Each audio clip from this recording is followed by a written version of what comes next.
साथ संगत जी, प्रेम से कहना धन निरंकार जी। एक नई साखी के साथ स्वागत है आप सभी का आपके ही अपने चैनल पर। हमारी आज की साखी का शीर्षक है पुण्य, सबसे बड़ा पुण्य। चलिए सुनते हैं आज की ये साखी। साथ संगत जी, पुरानी बात है। एक राजा बहुत बड़ा प्रजापालक था। हमेशा वो राजा प्रजा के हित में प्रयत्नशील रहता था। वो राजा इतना कर्मठ था कि अपना सुख ऐशो आराम छोड़कर सारा समय वो जन कल्याण में ही लगा देता था। यहाँ तक कि जो मोक्ष का साधन है यानी कि भगवान भजन, उसके लिए भी वो राजा समय नहीं निकाल पाता था। तो एक बार ये राजा वन की तरफ भ्रमण करने के लिए जा रहा था कि उस राजा को एक देव के दर्शन हुए। तो राजा ने देव को प्रणाम करते हुए उनका अभिनंदन किया। उन देव के हाथों में एक लंबी चौड़ी पुस्तक देखकर राजा ने देव से पूछा कि महाराज, ये आपके हाथों में क्या है? तो वो देव बोले, राजन, ये हमारा बही खाता है जिसमें हम सभी भजन करने वालों के नाम लिखते हैं। तो राजा ने बड़े निराश भाव से कहा, कृपया देखिए तो सही कि इस किताब में कहीं मेरा नाम है या नहीं। अब वो देव महाराज उस किताब का एक एक पृष्ठ पलटने लगे, परंतु राजा का नाम उस किताब में कहीं भी उस देव को नजर नहीं आया। तो राजा ने जब देव को चिंतित देखा तो कहने लगे, महाराज, आप चिंतित मत हो, आपके ढूंढने में कहीं पर भी कोई कमी नहीं है। वास्तव में तो ये मेरा दुर्भाग्य है कि मैं भगवान के भजन कीर्तन के लिए भी समय नहीं निकाल पाता, इसीलिए इस किताब में मेरा नाम नहीं है। अब उस दिन राजा के मन में एक आत्मग्लानि सी उत्पन्न हुई, लेकिन इसके बावजूद राजा ने उसे नज़रअंदाज किया और पुनः परोपकार की भावना लिए राजा दूसरों की सेवा में फिर से लग गए। अब इस घटना के कुछ दिनों के बाद राजा फिर से सुबह वन की तरफ टहलने के लिए निकले। राजा को वही देव महाराज के फिर दर्शन हो गए। इस बार भी उन देव महाराज जी के हाथों में एक पुस्तक थी, लेकिन इस पुस्तक के रंग और आकार में बहुत भेद था और यह पुस्तक पहले वाली पुस्तक से काफ़ी छोटी थी। तो राजा ने देव महाराज को प्रणाम करते हुए पूछा, महाराज, आज कौन सा बही खाता आपके हाथों में है? देव ने कहा, राजन, आज के बही खाते में उन लोगों का नाम लिखा है जो ईश्वर को सबसे अधिक प्रिय हैं। तो राजा ने देव से कहा, महाराज, कितने भाग्यशाली होंगे ना वो लोग। निश्चित ही वो लोग दिन रात भगवान के भजन में लगे रहते होंगे। क्या इस पुस्तक में कोई मेरे राज्य का नागरिक भी है? देव महाराज ने बही खाता खोला और ये क्या, उस पुस्तक के पहले ही पन्ने पर राजा का नाम लिखा था। राजा ने हैरान होकर पूछा, महाराज, मेरा नाम इस पुस्तक में कैसे लिखा है? मैं तो कभी भगवान का भजन नहीं करता और मैं तो मंदिर भी कभी कभार ही जा पाता हूँ। तो देव ने कहा, अरे राजन, इसमें हैरानगी की क्या बात है? जो लोग निष्काम होकर संसार की सेवा करते हैं, जो लोग संसार के उपकार में अपना जीवन अर्पण करते हैं, जो लोग मुक्ति का लोभ भी त्याग कर प्रभु के निर्बल संतानों की सेवा सहायता में अपना योगदान देते हैं, उन त्यागी महापुरुषों का भजन स्वयं ईश्वर करता है। ए राजन, तू मत पछता कि तू पूजा पाठ नहीं करता।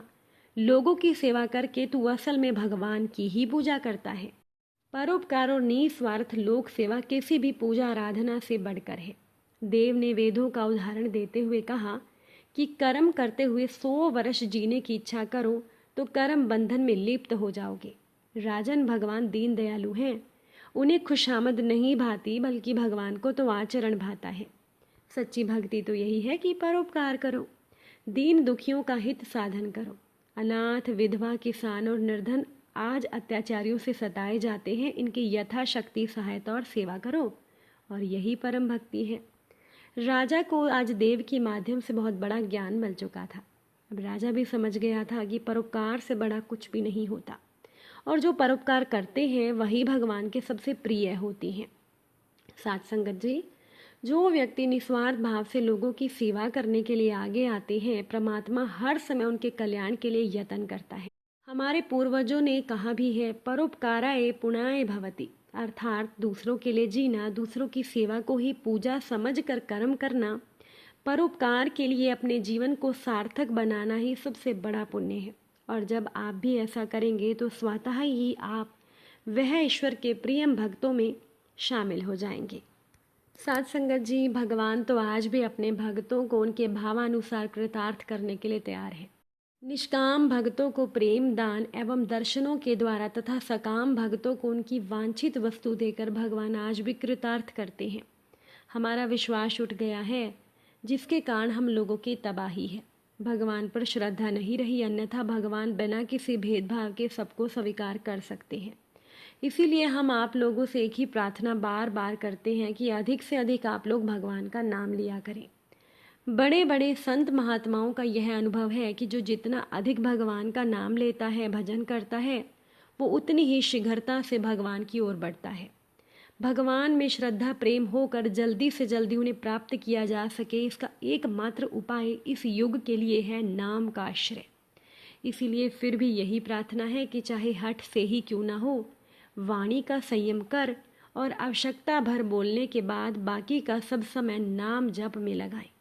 जैसे जैसे आपका अंतःकरण पवित्र होगा, वैसे वैसे अपने आप भजन में आपको प्रेम होने लगेगा। भजन प्यारा लग जाने पर फिर भजन के लिए आपको चेष्टा भी नहीं करनी होगी, अपने आप भजन हो जाएगा। जब तक ऐसा ना हो तब तक हठ से, विचार से, जैसे भी हो, अधिक से अधिक नाम जपें। भगवान की कृपा आपके साथ है। आप लोग चाहेंगे तो भगवान की कृपा से भजन अवश्य कर सकेंगे। देखिए, भगवान केवल कहने और सुनने की वस्तु नहीं है। सचमुच साधना का क्रियात्मक प्रयोग करके उन्हें प्राप्त करने में ही हमारे जीवन की सार्थकता है। यह केवल सार वस्तु भगवान ही है। भगवान के लिए ही परिवार, बंधु, भाई सब हो। भगवान के मार्ग में रोकने वाली वस्तुएं सर्वथा त्याज्य हैं। साध संगत जी, श्री कृष्ण भगवान जी का एक बहुत ही प्यारा भगत था, जिसका नाम था अहमद शाह। अहमद को भगवान के दर्शन होते रहते थे, उन्हें भगवान की कृपा प्राप्त होती रहती थी। भगवान अपने भगत के साथ कभी कभी मधुर विनोद भी किया करते थे। तो एक बार अहमद शाह अपनी लंबी टोपी पहनकर भगवान के ध्यान में बैठे थे। भगवान को उनकी टोपी देखकर हंसी सूझी। वे उनके पास प्रकट होकर बोले, अहमद, मेरे हाथ अपनी टोपी बेचोगे क्या? अहमद भगवान की बात सुनकर प्रेम से भर गए, पर उन्हें भी विनोद सूझा। अहमद ने कहा, चलो हटो, कीमत देने के लिए तो कुछ है नहीं, आए हैं मेरी टोपी खरीदने। अब प्रभु को इस विनोद में आनंद आने लगा था। उन्होंने कहा, नहीं जी, मेरे पास बहुत कुछ है। अहमद ने कहा, बहुत कुछ क्या है? लोक परलोक की समस्त संपत्ति ही तो है आपके पास, ये सब लेकर मैं क्या करूँगा? भगवान ने कहा, देखो अहमद, यदि तुम मेरी इस प्रकार उपेक्षा करोगे तो मैं संसार में तुम्हारा मूल्य घटा दूंगा। तुम्हें लोग इसीलिए पूछते हैं, तुम्हारा आदर करते हैं कि तुम मेरे भगत हो, और मैं भगत के हृदय में निवास करता हूँ। किंतु अब मैं सभी से कहूँगा कि अहमद मेरी हंसी उड़ाता है, इसलिए तुम लोग उसका आदर मत करना। फिर संसार का कोई व्यक्ति तुम्हारा आदर नहीं करेगा। अब तो अहमद भी तपाक से बोले, अच्छा जी, मुझे दुनिया का डर दिखा रहे हो। यदि आप मेरा मूल्य घटा दोगे तो मैं भी आपका मूल्य घटा दूंगा। मैं सबको कह दूंगा कि भगवान सस्ते मिल सकते हैं, वे सर्वत्र रहते हैं, सबके हृदय में निवास करते हैं। जो कोई उन्हें अपने हृदय में झांक कर देखना चाहेगा, उसे वो वहीं मिल सकते हैं, कहीं जाने की ज़रूरत नहीं है। फिर लोगों में आपका सम्मान भी कम हो जाएगा। भगवान हंसे और अहमद से बोले, तुम जीते और मैं अपने भगत से हार कर भी खुश हूँ।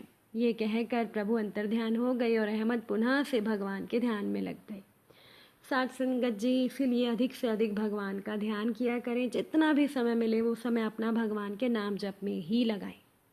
अगर आज की ये साखी अच्छी लगी हो, इसे लाइक शेयर कर दीजिएगा और आप सभी से फिर मुलाकात होगी नई साखी और नए विचारों के साथ। साथ संगत जी, प्यार से कहना, धन निरंकार जी।